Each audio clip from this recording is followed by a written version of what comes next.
미리 사전에 시뮬레이션 한번 다 하고 시험검도 다 하고 그런 형태의 그 기재들이 제공이 될 거고요. 그리고 맞춤형 판매장에서는 그 범위 안에서 처음에 이제 조제해서 판매하는 그런 형태가 될 거라고 봅니다.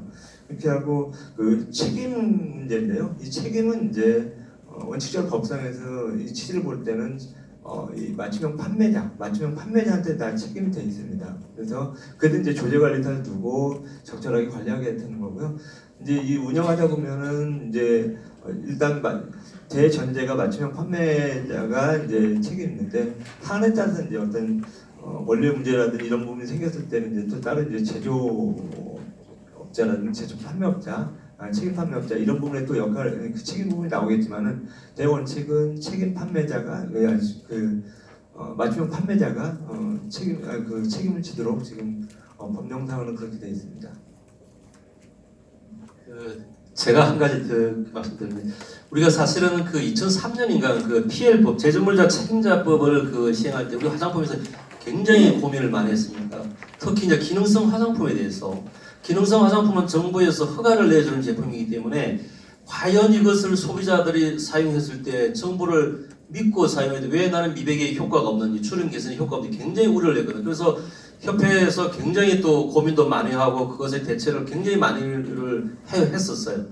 근데 막상 이렇게 PL법이 시행되고 해보니까 생각보다도 그렇게 많지 않았어요. 우리가 그 일본의 사전조사도 일본에서도 이제 그거를 제조물자 책임자법을 먼저 시행을 했을 때 그런 문제점이든지 많은 것을 우리가 대비를 하고 있었는데 막상 이렇게 그걸 해보니까 크게 이렇게 뭐 우려될 건 아니더라고요. 그래서 지금은 우리가 이런 우려 사항을 갖다가 이렇게 생각을 하고 또 이렇게 또 점검하는 것은 좋은데 너무 막 이렇게 시행하기 전부터 막 이런 것까지는 여러 가지 변수를 생각하는 것은 조금 더 우리가 그 우려가 있지 않나 생각되어지고 일단은 하나하나 나오는 것에 대해서는 식약처에서 하나하나 또 고민을 또 해보고 전문가들의 의견을 듣고 이렇게 해야 될 것 같아요. 저희들이 PL법이 굉장히 저희들로서는 특히 기능성 화장품에 대해서 소비자들이 얼마나 클레임을 걸까 하는데 생각보다는 그렇게 많지 않았다는 것을 알고 있습니다.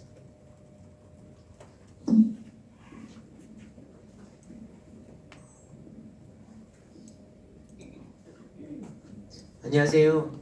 저는 이제 브랜드 회사인 트로이 아르케라는 브랜드 회사에서 나왔고 저는 이제 영업이사입니다. 그래서 저희 회사는 이제 9년 전서부터 1:1 맞춤 처방 화장품이라는 브랜드 트로이 아르케를 런칭을 하였습니다.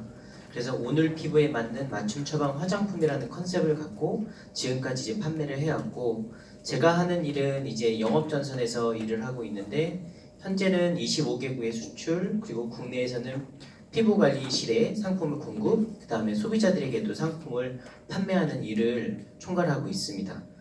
제가 그 김성진 과장님께 부탁드리고 싶었었던 부분은 그 법이라는 것이 아무래도 우리 모든 국민을 보호하고 또 최소한의 것을 또 보호하고자 좋은 정책들을 많이 만들어 주시려 생각을 합니다. 근데 이제 제가 해외 수출을 이제 다니면서 전 세계에 있는 해외 대형 박람회들은 제가 다 참여를 하고 있습니다. 저번 달에는 유럽 볼로니아 코스모프로프에도 나왔고 다음 달에는 러시아 모스크바 인터참도 이제 참여를 하게 되는데 제가 이제 실제적으로 한국 화장품을 수출을 했을 때 한국 화장품이 어떤 경쟁력이 있을까라는 부분들을 많이 고민을 합니다. 저도 이제 부스에서도 바이어들과 상담을 하기도 하고 아니면은 박람회를 돌아다니면서 다른 국가관들이나 아니면은 다른 업체들에도 시장 조사를 하고 있는데 실제로 외국에서 오랫동안 살았었던 사람의 입장으로 봤을 때 한국 화장품과 중국 화장품, 한국 화장품과 일본 화장품에 대한 외국인들의 인식 자체는 그렇게 크지가 않습니다. 그리고 저희가 이제 이런 유럽 포럼에 나가서 한국 K-뷰티에 대한 부분들을 설명을 할 때도 생각보다 우리나라 화장품에 대한 어필이 K-뷰티 하지만 실제로는 현장에서는 또 그렇게 또 느껴지지가 않습니다. 그래서 제가 이제 꼭 부탁드리고 싶었었던 것은 많은 우려도 있고 상품을 섞는 데 있고 맞춤을 하는 것에 있어서는 우려와 좀 걱정도 좀 있겠지만 저는 가급적이면 우리나라의 화장품이 경쟁력을 갖기 위해서는 조금 더 긍정적인 방향 쪽으로 보고 이런 법들을 진행을 하면서 이런 것들을 세부적으로 조율을 해 나가는 게 좀 좋을 것 같습니다. 그 이유는 이미 영국, 프랑스 이런 유럽 국가들에서는 일반 피부관리 샵에서도 화장품을 섞어서 판매할 수 있도록 할 수 있는 그런 브랜드들도 있고 또는 기계들도 나와 있는 편이긴 합니다.